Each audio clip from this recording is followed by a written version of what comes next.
Hey folks, thank you for joining us for the webinar, the recorded version of the webinar, the new SEO for online retailers. I'm joined here by some SEO experts. If you could introduce yourselves, please. I am Rebecca Stewart. I am the lead SEO manager here at Exclusive Concepts. Been here for 4 years now. I am Andrew Riker. I am the SEO service manager here at Exclusive. I've been here a little over a year now. Hello there, and lastly, this is Vlad Shvorin. I'm the content manager here, and I'm coming up on 3 years of bliss at Exclusive. And I'm Nick Rajpal, the VP of Client Services here at Exclusive Concepts. By the way, at any point, if you guys ask for an analysis, like an SEO analysis, just write to sales@exclusiveconcepts.com. And I'll actually be the one that gets in touch with you and does the analysis. So hopefully that's helpful, and hopefully we chat soon. Who are we? Exclusive Concepts. We've been around since '97. For many years now, since 2008. We've been on the Inc. 5000, growing at a pretty steady tick from about 10 employees to well over 100 in that time. We have 6 core channels: PPC marketplaces, conversion rate optimization, email marketing, strategy, and what we're talking about today is SEO. We have over 200 clients. We focus on the best performance while redefining what performance means to be synonymous with profit. We're also full service, as you can see by the different services we offer, and we're headquartered right outside of Boston. So to summarize the webinar before we get into it, from 2013 to 2014, if you were watching our webinars or you interacted with us, we're pretty clear about the idea that 99% of the content that is being built out there is actually likely to be penalized. Meaning you could be investing in something that is only furthering your negative results in SEO. And we did challenge what those concepts are that lead to negative performance and introduced a new concept to actually get positive performance. In 2015, we want to stress that it's not just about that content, getting that part right, but rather that creativity and prioritization of your efforts lead to even better SEO success. If you joined us for the real live webinar version, we have some lively polls and Q&A, and we will keep bringing up the poll questions that we asked. Are you still seeing real growth from your SEO efforts? And over 60% of the people that answered this question said no. What's the agenda? Very simple. We're going to talk about 5 different SEO stories that were written and created by the SEO team here at Exclusive Concepts, reflecting one client each. And we're going to talk about what it took on a custom side, what core techniques were utilized, and what performance was achieved through it. So we start off with the women's clothing store. Case study number 1. The clothing and dress retailer, they've been brick and mortar and online for over 10 years, and they needed strategic SEO partnership. Bad thing was, the week that they joined us, they had a manual penalty show up in their webmaster tools for bad backlink practices. Rebecca, you were dealing with the client at that time. What did that feel like? It put a stop on our 3-month plan that we had in place, but really the next steps we took were to just buckle down and spend, I don't know, over 20 hours, maybe 30 hours, just doing backlink cleanup, tracking everything. I mean, one of the great things that we had for this client was they saved some of their logins for article syndication sites that they had published out to. So we were able to go in and completely remove those links. And after 2 reconsiderations, we finally got the penalty removed. And the disavowal protocol that you have to do and the reconsideration request, any specific tips that you have that make it a higher probability of success?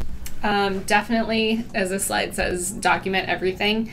And you really just kind of have to grovel to Google and beg for forgiveness and tell them that you'll never do it again, and really just prove to them that you've changed your ways and moved away from that artificial linking and trying to kind of scam the system. Awesome. All right, so it is doable if you've been penalized or you have a manual penalty, not the one that says we found unnatural links to your site, we took care of them, and we didn't impact your site. That's one type of penalty you might see in your webmaster tools. But the type you actually need to follow up on is the one that says, we found unnatural links pointing to your site, and we are taking manual action against your site. In that case, what Rebecca just laid out is what you should subscribe to. We did ask people on the webinar if they'd ever gone through a complete penalty removal. You guys remember roughly how much that was? Around 10% maybe? I can't recall offhand. Yeah, I can't either. But that's why you come to the live version. I mentioned not many, though. Yeah, I mentioned as much. Yeah. A lot of people have gone through it and did not successfully get re-included as well. So once we got in there and had fixed this backlink penalty, we started to construct more value into the website itself. A website without content or with the wrong content, from Google's perspective, really doesn't have any value. Those pages lack value entirely. So we started with the pages that would actually address the highest search volume keywords. And we added what we call valuescape content for those category pages. We will explain in depth what that means. But keep in mind, we had to rewrite this content because it was written once before incorrectly. Too many writers are making it wrong. The vast majority of content written on websites is the wrong kind. So we will clarify towards the end of this presentation what the right kind of content is that supersedes the guidelines of the duplicate content issues, make sure that you clear panda penalties, and also makes Penguin like you. After all those changes, the client wanted to migrate platforms. Was that scary that you had to go into something like that after just getting the penalty removed? Yeah, definitely. I mean, anytime you change platforms or switch your URL structure, you run the risk of not properly implementing kind of your safe holds in terms of 301 redirects and things like that. So it was definitely nerve-wracking knowing that we could potentially kind of lose all the traffic that we had just regained. And specifically for this client, they were breaking their single site onto 2 separate subdomains, which can really dilute the link authority to certain sections of the site. Yeah, absolutely. I know that when we presented this, there was a in-depth part about the combination analysis, trying to make sure that whatever was all packaged together in one website now had to be reflected in 2. Yeah. How arduous of a task was that? It's still tricky because, I mean, we have to use their separate Google Analytics profiles, and that's allowing us to now figure out, since the relaunch and with the changes of all of the URL structure, it's allowing us to figure out where we kind of missed the mark in terms of that transition. But fortunately, the team here is able to spend that time going through analytics and really spending hours figuring out where the misses are, so we can fix anything that didn't work after that transition. Yeah, and take yourself out of the situation. Had we not been there to kind of keep a close eye on it? Bad situation? could have been deadly. Yeah, I mean, I think we caught quite a few things. Some of them a little later than we would have hoped, but I mean, at the end of the day, I think we are seeing that specific clients start to head in the right direction after they're going on a year since their relaunch. Awesome. Yeah. Awesome. Yeah. And that just stresses the need to monitor whenever you're making a major change. Even if you do a small test or you have a theory when it comes to SEO that you should add pagination to a category page, for example, something that we would try for a lot of clients. Monitoring to make sure that it actually has the impact that you set out to do is incredibly important, just like it would be in PPC. And after that, it seems like we finally had some period of stability that we could just write all the content for the remaining categories, subcategories, and then a prioritized set of products. And as we look at the results towards the end of this webinar, you're going to see how important it is for performance that this type of aggressive content approach is implemented on an online retail site. So, great job prioritizing. In terms of the results, This is the only client that we are going to talk about achievements rather than results. In all the other case studies, we're going to talk numbers. But there were so many achievements here: reversal of a manual penalty, a smooth replatforming, and a smooth site splitting. So congratulations, awesome stuff. All right, we're going to move on to a home furnishing store client. They've been around for over 50 years, not online for over 50 years, that'd be crazy. But when they came on, SEO was slipping fast, and we jumped on board. The first thing we did was take stock of every aspect of the website that potentially needed help. In the website health analysis, what type of things do we cover that most people have overlooked? It's like it says, it's 20 plus pages. We look at everything from social to robots to crawling to code to on-page, off-page, link analysis, the anchor text that's coming in.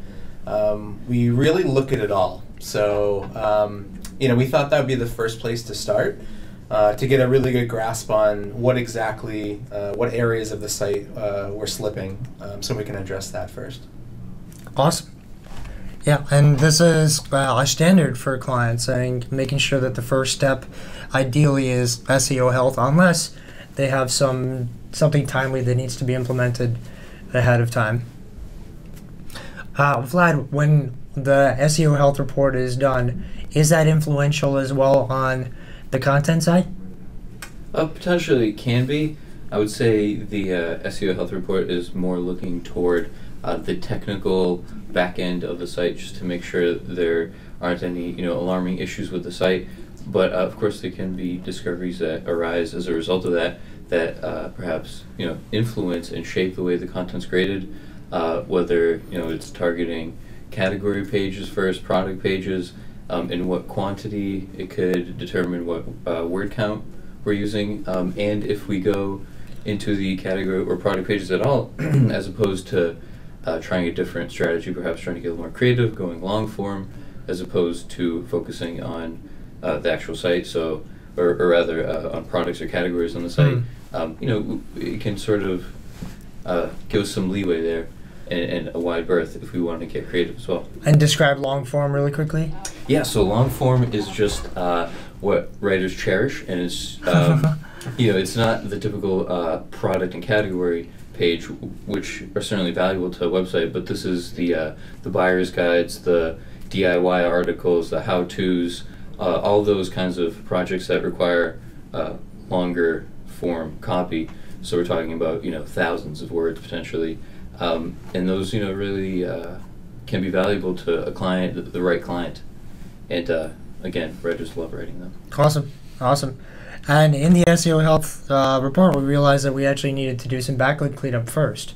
Yep. The first thing we did was get a combined list of backlinks through a bunch of SEO tools that we have, like Google and SEO Moz and Ahrefs. So we basically compiled a large list of links, segmented it to see what the domain authority was and the kind of the quality of the site. We prioritized and got rid of the lower quality backlinks during that the outreach that we mentioned earlier, to basically clean them up and get started on a good backlink cleanup. So awesome. Google will look at the site and say they're all with the right people, and get rid of the low quality links. Awesome. And it's good to note that this has been an ongoing thing. It's not the type of thing that you get one and done. There's, especially through the tools that you just listed, sometimes we're able to harvest new information over time, or competitors are black-hattedly making sure that new links pop up, and we have to keep an eye on it. Yep.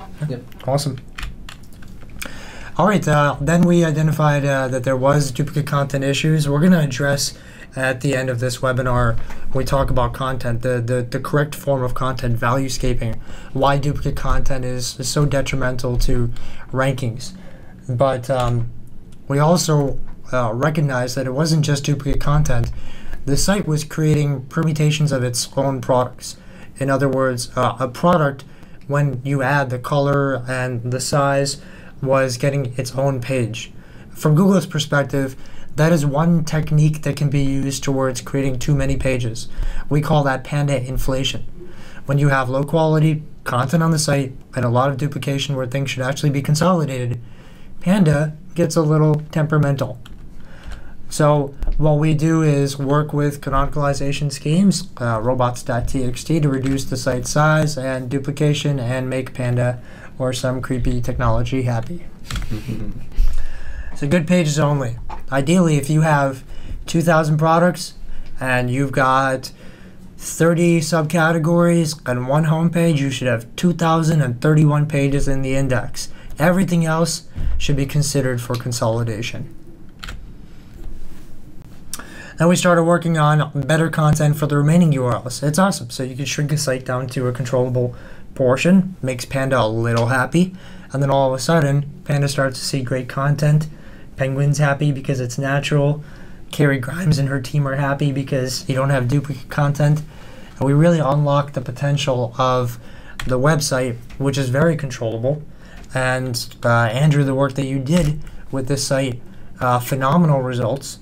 From 2013 to 2014, from 37,000 visits up to 93,000 visits through Google Organic.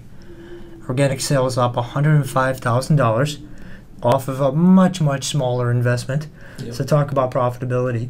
And that's not going anywhere. It's not like that's a flash in the pan. That's going to keep coming. Yeah, exactly. The work that we did is, considered evergreen, so it's not, cleaning up the link profile and consolidating the site.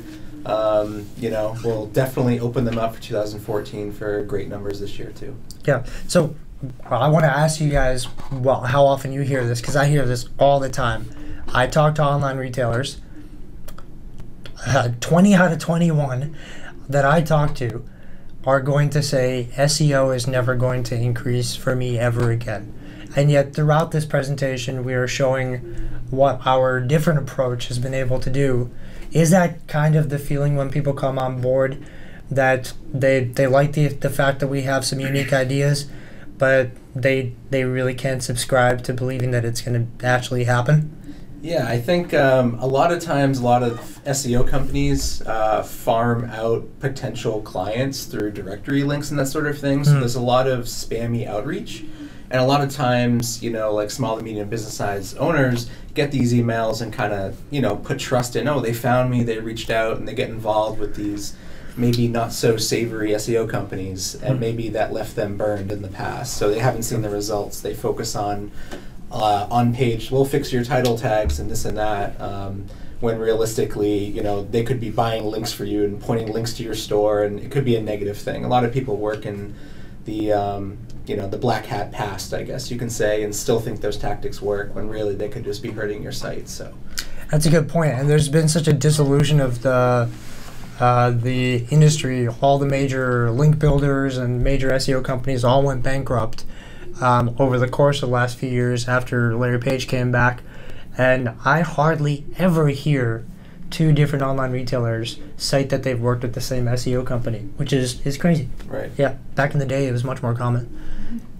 Yeah, I think a lot of companies, when they come to us, are just sort of looking for solace in knowing that someone who's a professional, and a lot of someone's, as it were, is looking over their site and just looking out for their best interests. And then once they do see results, I think it's sort of an added bonus. So if a client comes to us and they're hesitant and they're just more or less looking for a quantitative analysis of their site, make sure everything's okay, and they start seeing the results, and I think that is, certainly an alluring proposition that we can offer. And, not necessarily every client fits that mold, but I'd say the ones that do are quickly won over. Awesome. Yeah, and I think for people who are skeptical about SEO being able to perform for their site, I say give our team 8 to 12 months, and we will show you different. Yeah. Not even necessarily that long, but I think that it's a safe bet to start seeing those returns. That's awesome. Yeah, I would say the reason I invite people to talk to me during these SEO analyses is I can add some clarity. And then the SEO team, like Rebecca and Andrew, they can start to identify strategy, and Vlad and his content team can really start to push performance. It's pretty amazing how this transition happens, and to try to get a team on board that understands the theory the planning and the execution is really tough, and it's rare, and you guys are doing an awesome job. Outdoor supplies and hardware store. Andrew, this is your client as well, so really quick introduction. Retail for 35 plus years, family-owned business, and they already had given us another site for us to do SEO for, and because of the success of that site, they added one more site. And as you do for every client, we started off with the website health analysis, and in that case, you identified that the website was using thin manufacturer's content. Yep, exactly. This particular client had thousands of pages, basically different kind of permutations. We ended up using canonical strategy, which we may get into here as well. But so yeah, we basically identified that they had a lot of manufacturer's content, and we needed to rewrite a lot of their pages so we can use those high value keywords. Because they had so many different kinds of pages on here, we really just wanted to condense the amount of pages that were being kind of shown through Google. So strategically, we thought the best way to do that would be to save them money by implementing a canonical strategy.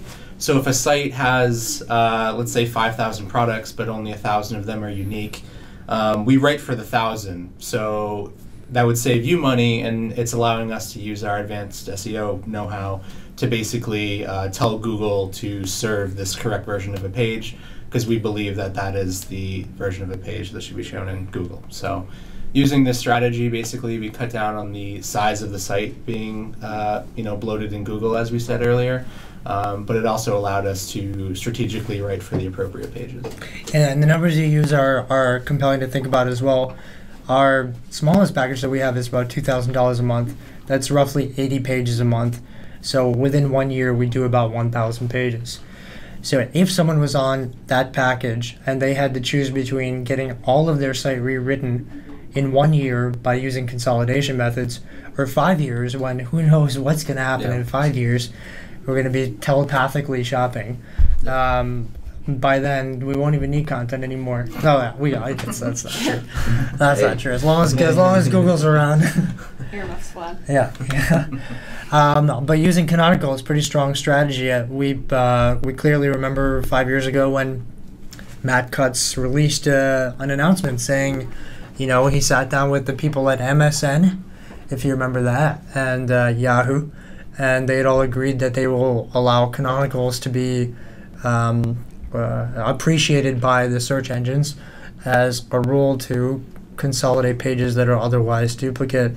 And so many things have changed since then, but canonicals have become more of a standard for usage. We definitely ask people, do you have a site that requires canonical schemes like this? Again, I don't remember the number, but I know it's a nice blend. Yes. It was a good blend. Yeah. Valuescaping for top pages. Now when you've consolidated this site down, you don't have to worry so much about the Panda inflation as well. You start focusing on category and subcategory pages, which is a very smart thing. And then immediately when you wrap that part up, you started focusing on the highest value product pages. So now we have reduced Panda inflation, put them into great position for higher value keywords, and now start targeting that high efficiency long tail.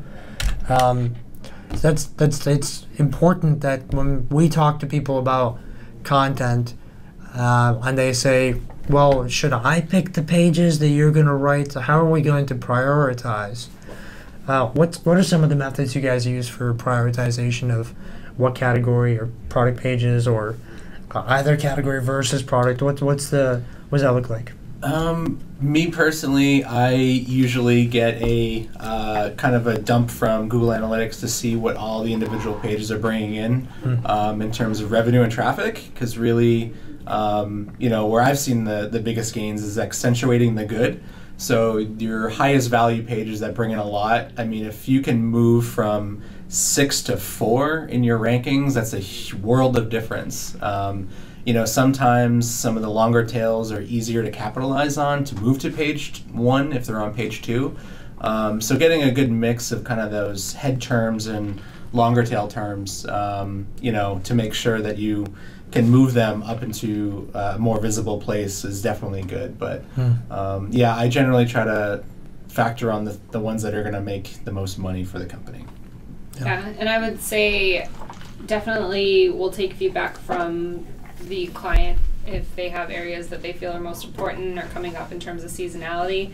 But also if we see that there's sections of the site that have been hit by Panda, we'll definitely want to focus on those first to try and get those out of the hole. Awesome. And then, like many of the other clients that we manage, we also went through another platform migration with this client. Yep. Basically, we just got an email one week saying, hey, we're switching platforms. We're planning to go live in 3 weeks. What can you do for us? And we helped this client with all of the redirection strategies and kind of data migration from switching the e-commerce platform. So we definitely helped, making sure everything went smoothly there with the tracking and make it smooth. Exactly. It is a scary thing, and I think we try to do everything we can to help clients, make it easier for them because on their end they have a lot more that goes into it, but we want to make sure it's smooth and no SEO performance is lost in the process. Awesome. And the majority of the people that we asked this poll to actually did say that they do plan a platform migration within the next 1 to 2 years. About 2 weeks later, I did another webinar with a few partners and asked the question within the next 6 to 12 months instead of 1 to 2 years. And still the majority said that they would like to plan a platform migration. All right. Then we began doing some work on blog management, 3 blog entries per month to kind of build some authority. Yep. So basically, we prioritize the high priority products on the site. After that, we tried to think of some creative ways to continue building out the content. And, strategically, we thought blog management is a good way to do that. It helps build brand authority, but also helps expand the breadth of content on the site. So that's when we can get creative with Vlad's long-form content, where we can start to form, different approaches for different keyword uses for capturing kind of that maybe do-it-yourself kind of style keywords associated with their products. So it kind of expands our keyword universe into different realms, I guess. So we can capitalize on that and increase the site, but also hitting up a new area as well. Yeah, and Vlad, the team worked on blog management as well as informational articles, this long form type. Obviously, you're not doing all of this work by yourself. Tell us a little bit about your team. That's right. It would literally be impossible for me to create this much copy by myself. In fact, it would take, as it were, about 15 to 20 of me. And that's exactly how many writers we have. They bring different backgrounds to the team. They are able to write for a multitude of different types of clients, which is something that if a prospective client was looking to recreate within their team would be very difficult to do. So we're able to match up a writer with the exact client that they would be best suited for. So in this case, we're going to we put a writer on the case for this particular client, and they ended up creating very immersive copy. And that's something that can be done within the blog format, within the long form copy.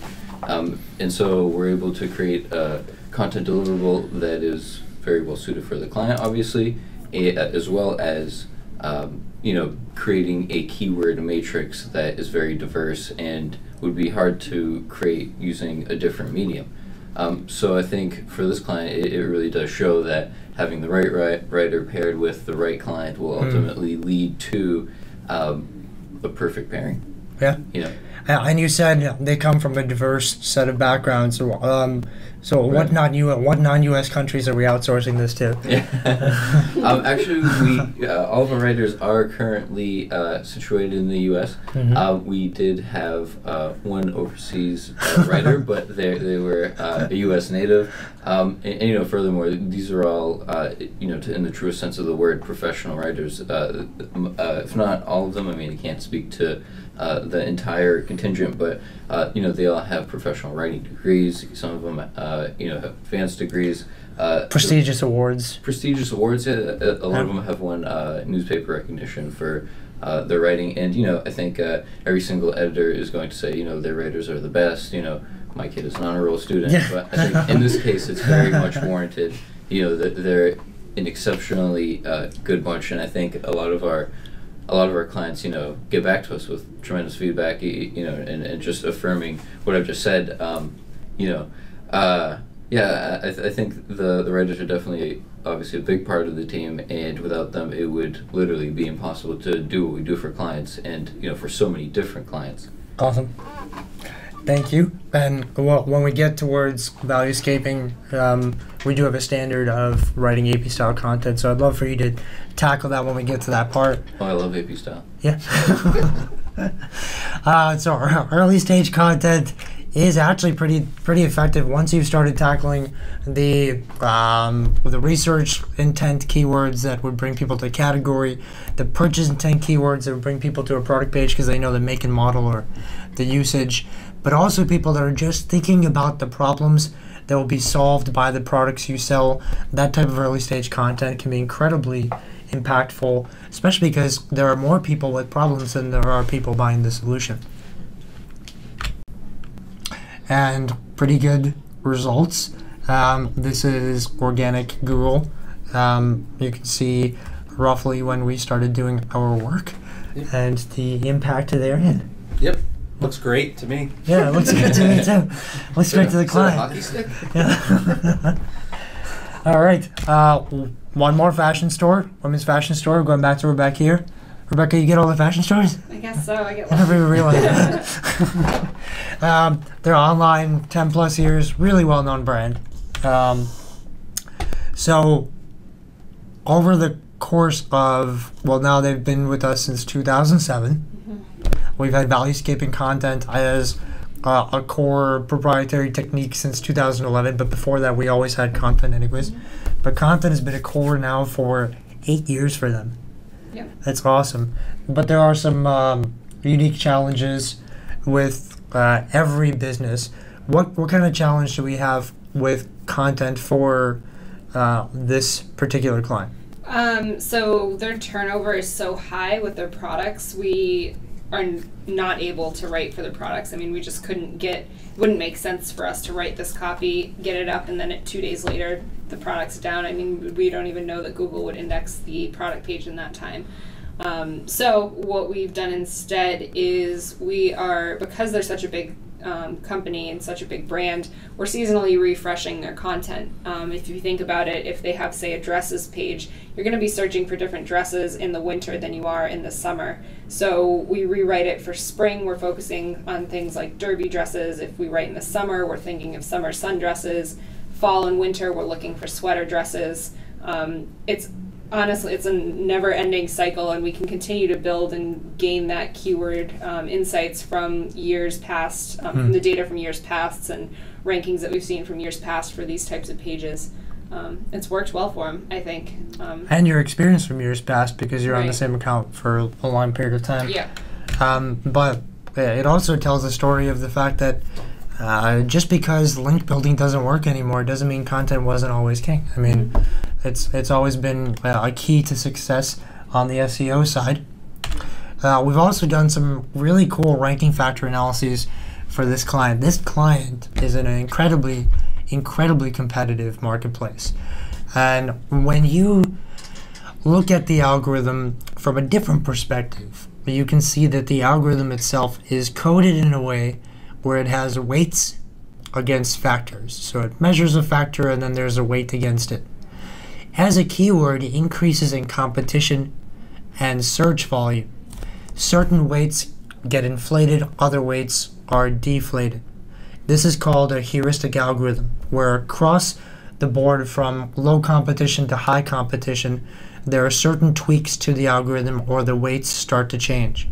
Because of that, whenever we are studying a particularly competitive keyword for this client, We can't just say, what's the best practice for the algorithm? Rather, we need to study all the top 10 rankings for that keyword to understand the new standards for that keyword when it comes to optimization in the title, H1, H2, description, body, word count, number of products, etc., page speed. So this has been ongoing from the get-go, and it's only gotten more complicated over time. But this type of rigorous routine analysis can really help maintain your top positioning in competitive markets. Yeah, and I think that is definitely not for everyone. I mean, I think the main focus that our team takes is going to be on the increasing the organic traffic and revenue for your site. But when we're talking about a client that's this big and relies so heavily on those kind of head terms, and where we're not able to address the more long tail pages on the product level, I think that this type of analysis does well for them, where we just make one simple tweak and just try and match and see what Google's really preferring in terms of the week-to-week or month-to-month rankings. Yeah, but a data-inspired tweak. Yes, definitely data-inspired.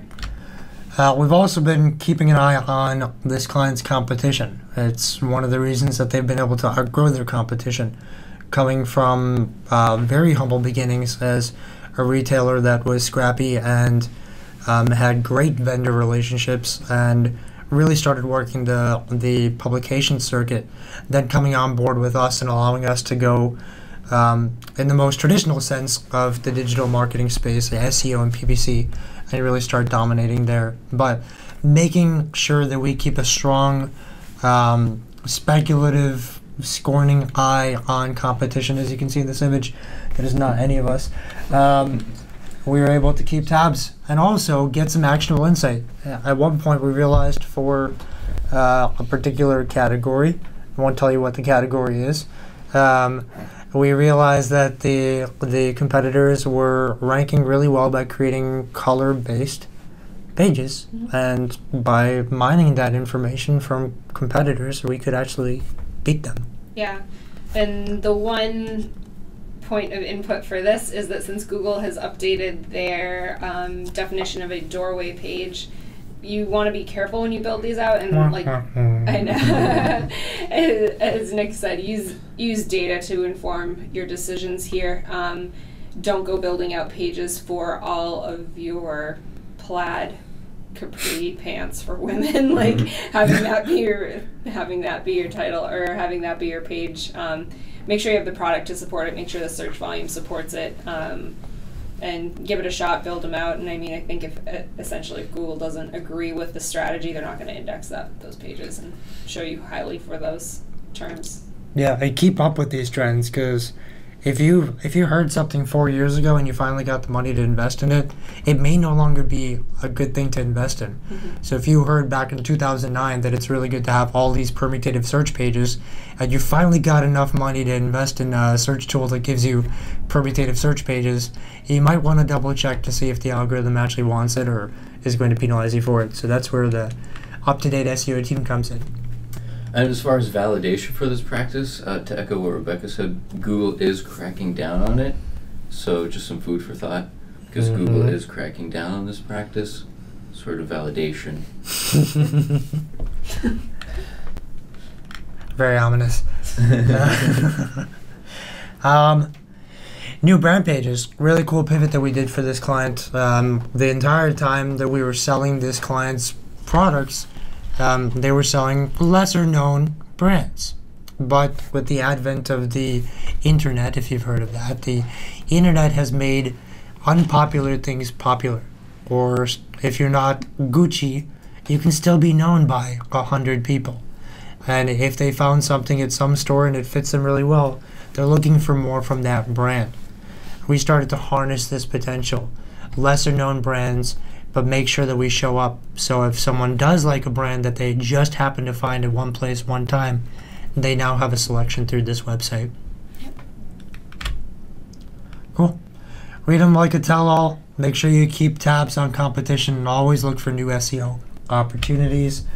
We asked the poll again, are you consistently engaging in competitive research for your SEO? I think vast majority, I think it was like 90% said yes. Yeah. So that was very refreshing. But is it good competitive research? So 3, I don't know. In that case. Press releases, regularly created read-worthy, informative press releases for fashionistas. And that's one of those old as gold. I mean, yeah, this is the type of thing that you heard 5 years ago. It still works if you do it the right way. Definitely, there are some filters out there that will make the vast majority of press releases unimpactful. But if you do it the right way, it works. Yeah. Same thing with content in general. Yep. Panda and Penguin analysis. As we'd been managing the client ourselves anyways, we wanted to make sure that instead of inheriting problems that were created elsewhere, we just wanted to make sure that we were always on top of it, and this is something that we routinely do. Yeah, definitely. Any suspicious drops, any announcements of algorithm updates, we're always going in there and just making sure that clients aren't affected by those. Yep, especially with Panda now at like probably 50, 60 updates. We're still checking every time there's a known update to make sure that our clients are not getting hit by it. So keeping an eye on changes even after they've been announced and are just going through updates is a really smart process. And if we don't do it for you, who's going to do it for you? So not bad progress for this client. That's 2009, January. 2 years later. 2 years later. Do we have space on the screen? Yeah, 2 years later. That's phenomenal. That's all Google Organic. Straight. Good stuff. Just January. Just January. Okay, so let's move away from just the case studies. This has been promised throughout this conversation. Then we're going to talk a little bit about if 99% of content is bad, then what is good. And things have been a-changing. So we're going to quickly go through what you should always think about when you think about SEO. Everything else you know, time to get rid of it. Reconstruct everything you know about SEO using these next few slides. First of all, people talk about an algorithm. An algorithm is a score between a page and a keyword. And if your page has relevance to the keyword, let's say in the title tag or H1, it starts to build a relevance score. Then Google completes that relevance score by seeing where that page is in the structure of the site and also monitoring the overall brand recognition of the domain. Then, when someone types in that term that you are relevant for, your entire score gets ranked against everyone else's score that has at least a score above 0. And if you have the highest score, you get the top ranking. Now, it should be that simple, except for one thing. Google is not just going into the index and finding the highest score. What they're doing is they're first going into this very carefully vetted set of pages called their primary index. Pages that have passed all these different tests. And then they sort the primary results at the top. Then they go into the supplementary of everything else that remains in the index. And they start showing those results. And think about that. Is it more important to have a high score, or is it more important to be in the primary index? Well, based on the way Google works, you could have a high score in the supplementary index, and you still have to rank after a primary page with the lower score. It's more important that you try to secure your place in the primary index because you get a chance at the top few spots than trying to be the top of the not top spots. If that makes sense. That's Barely. Great. Thank you. Okay, so we try to study primary versus supplemental because we realize why work so hard for scores, which you do need to work hard for, when we can jump 30 positions just getting in the primary. So what's the difference? Well, in 2008, the first major rule happened that separates whether your page goes in the primary or the supplementary. Before that, if you had basically no content on your page, supplementary. But in 2008, Google said, if we have a keyword typed in, we pull 5 primary pages out, but 3 of those primary pages all have the exact same content, then are we really doing what the primary is supposed to do? Shouldn't the primary only have pages that, when retrieved, offer unique experiences at the top of the results. So they said, if 3 of those 5 are all the same body copy, let's relegate 2 of them to the supplemental. It's a very smart decision on Google's side. Unfortunately, if you had manufacturer's content or if shopping feeds started copying your content, then the likelihood of you being in the primary really did start to reduce. So people started investing in unique content. This is when unique content did not need to be good. And unfortunately, from 2008 to 2011, a lot of terribly written content was created just because it was unique enough to be in the primary index. And Google had enough. By 2011, they put a guy named Navneet Panda into a room. His last name is spelled Panda. And he took a stack of results from Google, handed out little stacks to people in a focus group, and said, please read the content on the pages I'm giving you. If what you're reading is inspiring, it's user-friendly, it's a great experience, put it in pile B. If what you're reading is gibberish, put it in pile A. Combined these piles, thank you everyone, cleared the room, started to work with his development team. The development team looked at pile B, what would be considered magazine-worthy, awesome stuff. From all these different people with their opinions of what should be in pile B, they tried to look for patterns. What really constitutes magazine-worthy or good content? And every pattern that they discovered, they wrote a script for. And then they did the same thing for terrible content, writing scripts. That packet of scripts that is run against every page on your website is the Panda algorithm. And if the scripts looking for terrible content deem your page to be terrible, you get an A. If it's magazine worthy, you get a B.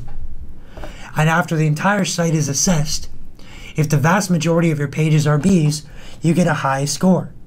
If the vast majority are As, you get a low score. And imagine that score is something between a 0, really bad, and a 1, really good. And it gets multiplied against your original score. So if you used to have a 2500, and now your Panda score is a 0.1, your new score for your keyword is 250, and you drop in rankings. That's how Panda works. Wake up, everyone.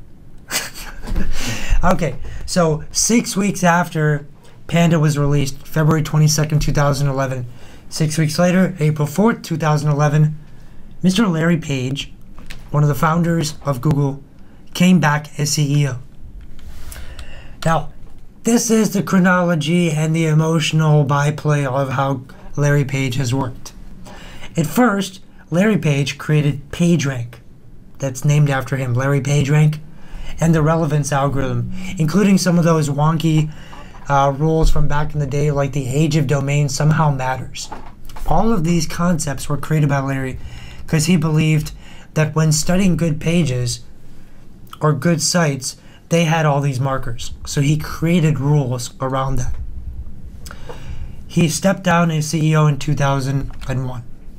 While he was gone for 10 years, our industry created all the tactics possible to manipulate this algorithm that Larry had created in good faith, that bloggers would point links to pages using anchor text only because webmasters can always be trusted. But for 10 years, we disproved that. And Larry came back 10 years later. His team pretty much did not tweak the algorithm at all to improve its quality. And for 1 year, he worked with part of their team to say, okay, we can still have some good faith in people, but I want to know all the tactics that have been manipulating my good faith algorithm in PageRank. And those are not going to get credit anymore. I'm going to scour the earth and burn them all. Is that too dramatic? Yeah, no, that's great. But that's our friendly penguin. Making sure that tactics like really low quality, outsourced backlink building, keyword stuffing especially, as Google has turned towards more of a content focus since Larry came back. Things like navigational stuffing or stuffing keywords into a string of text together. These are all the type of tactics that the team figured out over the course of 1 year and imbibed it back into a penguin penalty. So takeaway time. you have to have uniquely written content for the index protocol to be in the primary index. That gives you a chance at ranking. If not, you don't have a chance. High quality content satiates pandas' hunger for comprehensive content. It needs to be really well written, topically balanced, unique perspectives have to be in there, a unique ontological keyword footprint, so not just the same keywords as everyone else. We're going to get to the slides on that in just a moment. And then you have to make sure it's naturally optimized now for Penguin, because if it's not, Penguin will find you. So, now that we don't have a slide on that. Vlad, comment. Sure, I'll just make up a slide. And I'll try to exercise brevity here because I know we had a time we were shooting for, and I don't want to be long-winded in my response to punish anyone. Long-form response? Yeah, this is that short-form copy, and thanks to everyone that's still listening. I would just say, it all comes down to having a diverse, I don't know what's the word I'm looking for. It just comes down to having the right kind of copy, and that's what I think we can offer. If we backtrack a little bit for the fashion client, I can say that we did have an industry insider writing for us, creating that copy. So it's coming from the industry, and they are very familiar. They have the right background, and they're able to create copy that Google in every way defines as high quality copy. Yeah. And not obsessively SEO'd. No, I mean, people want to read it, and I think that's what it comes down to. It's about creating the correct user experience and engaging people through the copy. And there's only one way to do that. You can't fake engagement, and you can't force someone to read something. So that's all going to come down to the quality of the copy, and we're able to do all of that. We're able to check those boxes, but at the same time, we're able to also infuse the added SEO element, which I think is obviously what a client is looking for. Yeah, and that's where the magic happens, because the SEO team knows that Vlad and his team are able to overcome the main three challenges of content, that it is uniquely written, it's high quality and naturally optimized. They can then take advantage of the potential that comes from that. They know Google is going to welcome the page and say, go ahead, tell us what you want to rank for. And now they can actually choose what keywords to rank for. So before the content even goes to Vlad's team, this is where Rebecca, Andrew, and the rest of the SEO team start focusing on, now that we're going to transform the potential of this page, let's make sure that the goals that we set for are really strong. Choosing keywords that are popular. We call those primary keywords. They're central keywords. They show up in other keywords, or they're very popular with single search volume. As well as secondary keywords that are long tail but very valuable. They don't have as many visits, but when they do visit, people spend. What's it like to choose keywords, and what are the biggest challenges you guys face, or a technique that you think is kind of a strong suit for you? Sure. So I try to mix in, when it comes to our keyword list that we're coming up with, a few primary keywords, because I think it's really good to try to make some kind of headway when you're going up against, maybe it's a big box store, a really large competitor like Amazon, Best Buy, Overstock, or whatever. So it's good to have a few lottery tickets involved with it.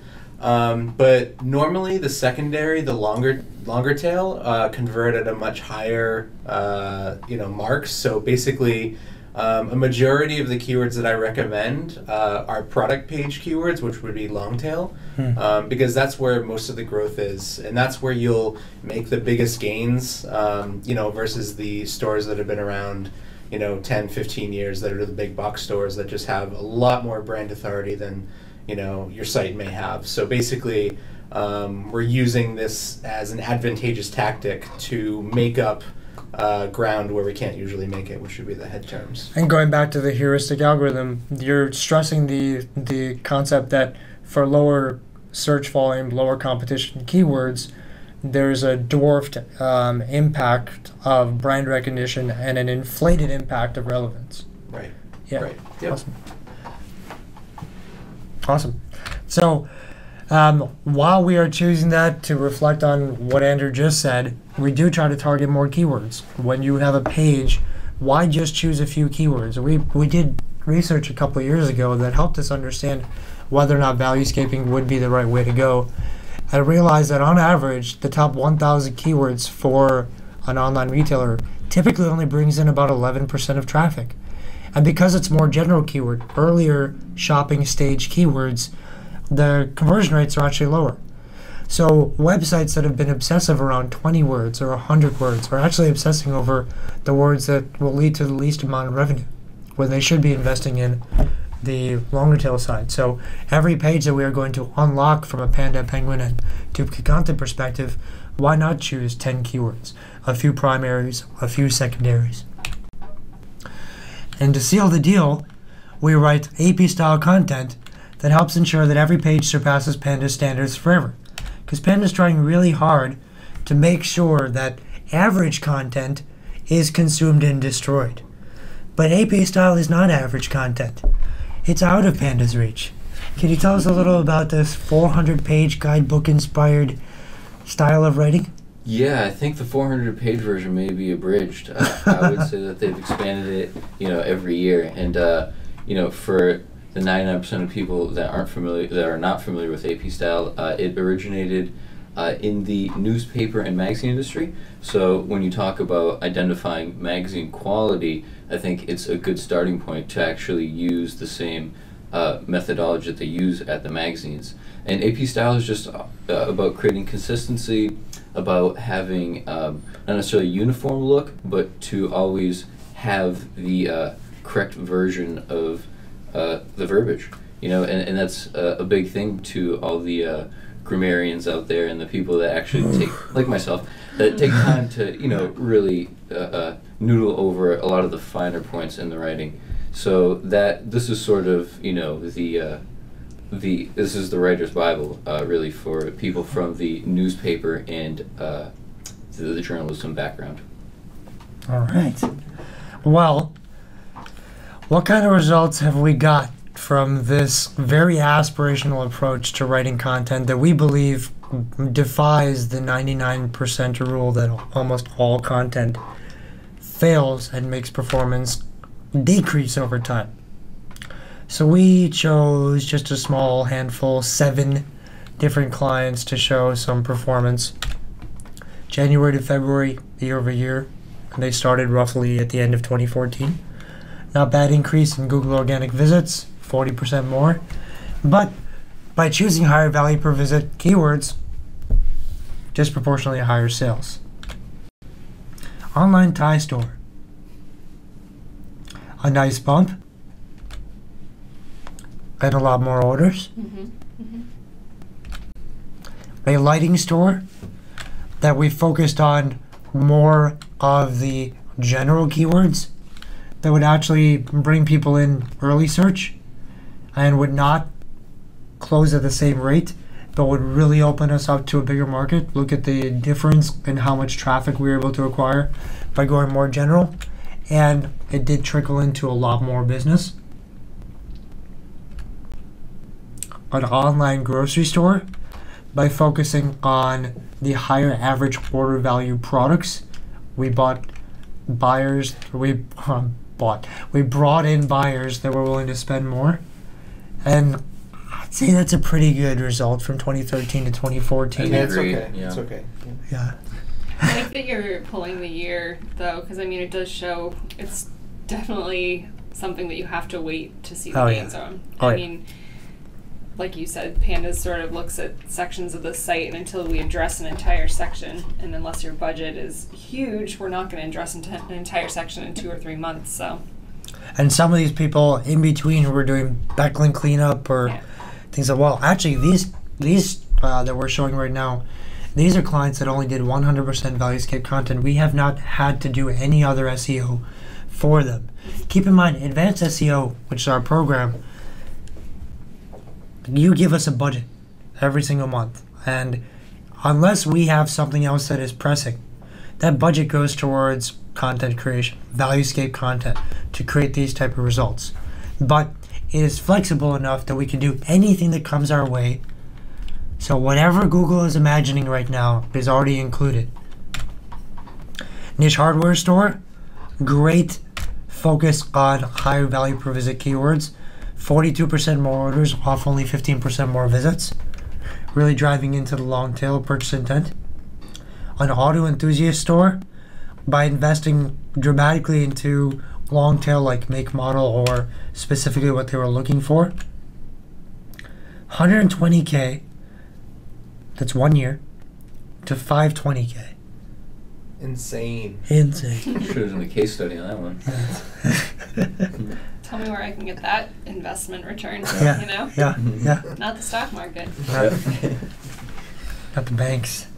Yeah, not your savings account.